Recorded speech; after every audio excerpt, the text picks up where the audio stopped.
Hey everyone, welcome back, and it's day 3 of April Vid-A-Day for the birthday month. So I am showing you a mixed media layout today, and I'm starting off using 2 stencils. So the first one here is an alphabet stencil that I'm just using my Sharpie to outline and put the alphabet onto this page. So this page is a pattern paper from Flutterby Designs collection. We are, maybe, family? I'll leave it down in the description below, I'm sorry.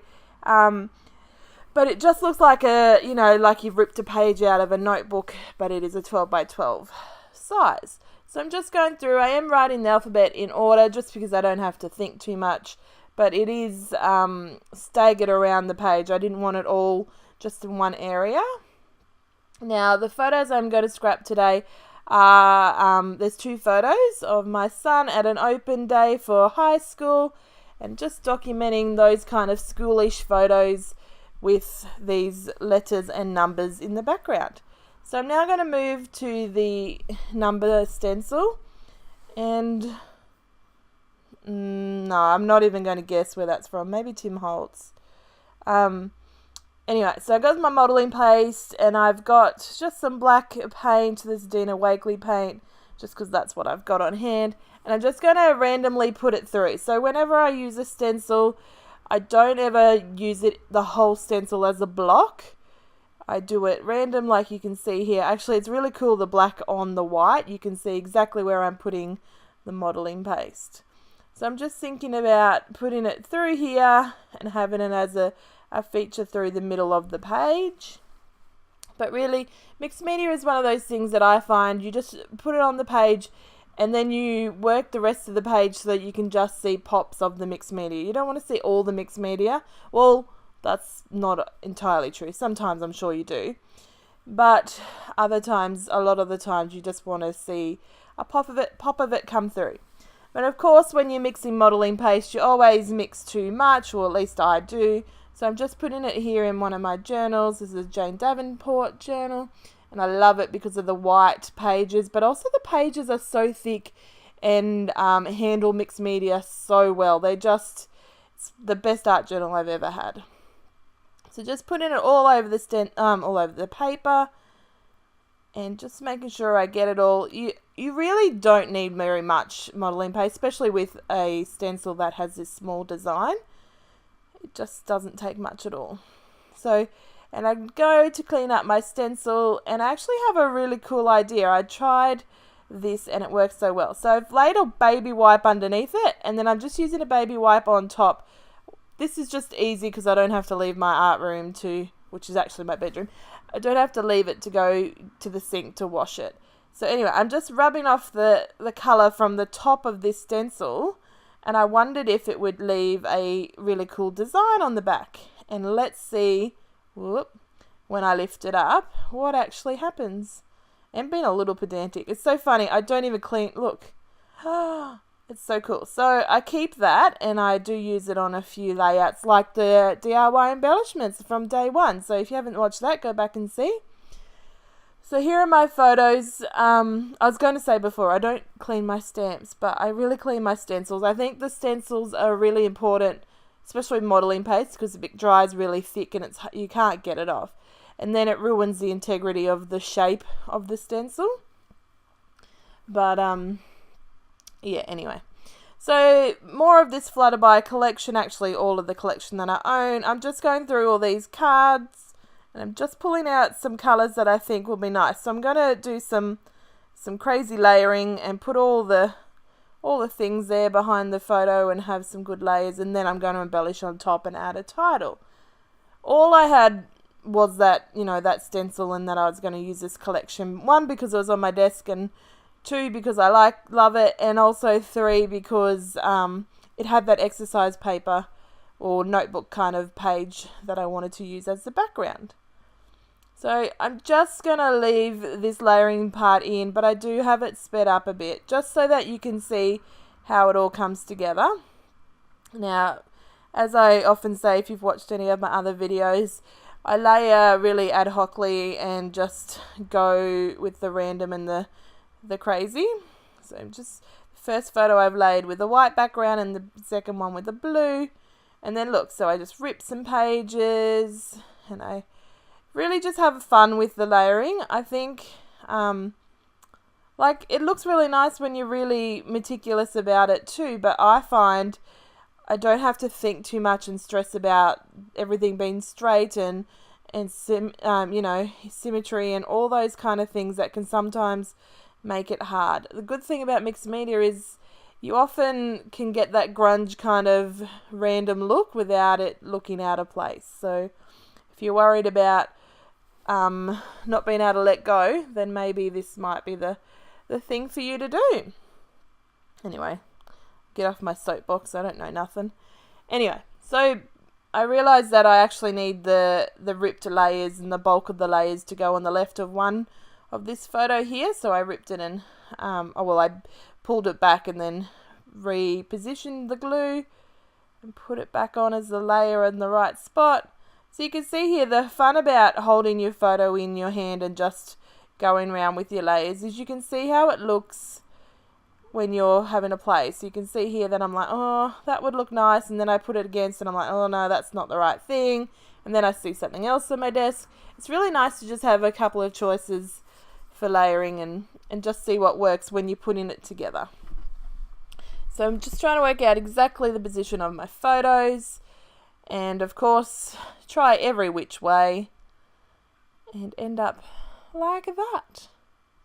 So I'm thinking I need something as a third big cluster, like a photo, but I don't have a third photo. And I remember there's this beautiful big camera on one of the cards, and those cards are just fun for layering, for using in your pocket page project life, but also for fussy cutting out these kind of pictures and the titles and whatnot that you are thinking will be added to your page. So it's really just about how you can think, how you could be creative, really.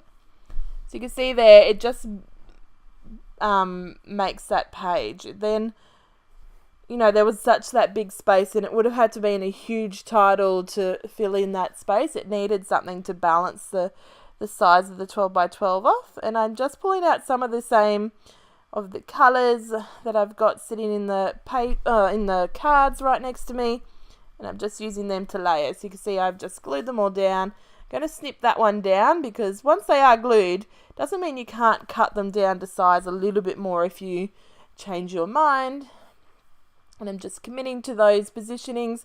And this is where I'm going to add those embellishments and final touches to finish it off. So you can see the main design of the background is to make it look like my own pattern paper. And then adding these 3 spots. That rule of 3 is always a nice thing to fall back on if you're having trouble working something out. I'm just going through all the die cuts, and there's some washi and enamel dots and frames and tabs and stickers and all sorts of things. So it's just a matter of finding what works for you. So putting this rainbow washi down as my base and just going through everything. So sometimes the fun of the creating at this stage is that you just get to rifle through and feel all those supplies and let them speak to you. So add on hearts because you can't go wrong with hearts. And while I'm doing this, I'm trying to work out what my title's going to be, having to think about if I want any journaling on there. And, just having that big picture think as I'm putting those little details together. So you can see there I put some enamel dots on that top cluster, even though normally I don't do enamel dots until the whole thing's done and it's my last kind of finishing touches. But I was building a cluster, and so therefore I needed to have, in my mind at that time, have those enamel dots go on there to make sure that cluster was finished. And of course it wasn't, because then you just seen I put another heart on. So continuing with the theme of hearts, put a heart down on the camera cluster. And just have a play. So this one had a phrase on it, but I didn't like the first part of the phrase, so I just chopped it off and now it says documented. Don't be afraid to just make your supplies work for you. Sometimes I think that's where we get stuck. We just see them a bit literally or just think, oh, that, you know, the designer has put such a great effort into it and it looks awesome like that. But for me, that's not going to work, or it's not going to work on this layout like this. You can really just make it your own and put it on, chop it up, you know, change its purpose and things like that. You just, the real flattering part is that you are buying the design and the supplies because you love the way the designer has made something. And getting it on a page is actually the true testament of how well a product works for you, I feel. There's no point it's sitting in your stash and never being seen. I think you got more chances of seeing the supplies and more joy coming from it being used and put into an album. Anyway, I pulled out these puffy thickers and went with the title For Real because, oh my god, I can't believe we were looking at high schools to decide which high school he was going to. And this is last year's photo. I am still scrapping 2018 photos, mostly because I didn't print any of the 2018 photos until January this year, I want to say. No, I'm pretty sure it wasn't December. Yeah, I'm pretty sure it was January. I spent one weekend just printing and then compiling them in page protectors so that I could have a general idea of positioning. So I have not done anything about 2019, which is crazy, but surely I'll get there. I've put a good dent in 2018, so I just need to kick it up and make sure it happens and get on with it. Anyway, so put it on my title, put on a label so that I could put some journaling. Otherwise, the journaling would have just got lost. And really, the journaling is not a main focus, which is nice. Sometimes it's nice to have your journaling as a main focus. Other times it's nice that it just nestles in there, and until you have a longer look at your page, you don't see it. So we're coming up to the end. Not much left now, but I do know it needs a border, and I didn't want to draw a doodly border. So I got out my Stays On ink, and I'm just roughing the sides up with the ink, but then also going a bit more flat against the paper so that there's colour on the page as well as the edges. And that's my layout. So thank you for joining me on day 3, and I'll catch you tomorrow. Bye.